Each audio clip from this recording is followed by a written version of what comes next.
সারা ভারতের সব দিক থেকে সমস্ত ধরনের মানুষ তারা এই ছাত্র আন্দোলনের শরিক হয়েছে, তারা ছাত্র আন্দোলনকে সমর্থন করছে এবং ছাত্ররা বিশেষ করে 24, 25, 26 বছর বয়সের ছেলে মেয়ে তারা বিভিন্ন প্রান্ত থেকে প্রবলভাবে এই আন্দোলনকে সমর্থন করে দিল্লিতে জড়ো হয়েছে। এত অত্যাচার সত্ত্বেও তারা কিন্তু যন্তর মন্তর ছাড়েনি। যন্তর মন্তরের যে আন্দোলনকারীদের যে মঞ্চ ছিল সেটা পুলিশ ভেঙে দেওয়ার পরের দিনকেই সকালবেলাতে যারা হসপিটালে চিকিৎসা নিয়েছে তারাও কিন্তু ফেরত এসে আন্দোলন শুরু করেছে এবং তারা জোরদার দাবিও জানিয়েছে।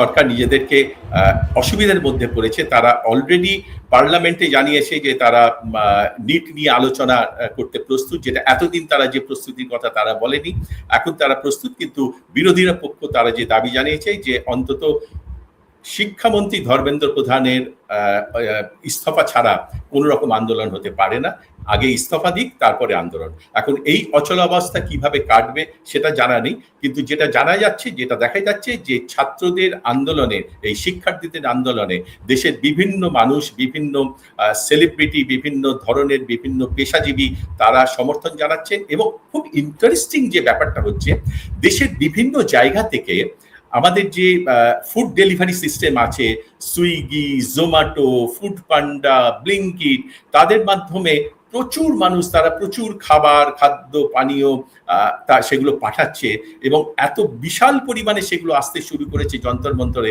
যে আন্দোলনকারী ছাত্রছাত্রীরা তারা অনুরোধ জানিয়েছেন যে এখন আর খাবার যাতে পাঠানো না হয়, কারণ সেগুলো নষ্ট হওয়ার সম্ভাবনা দেখা যাচ্ছে।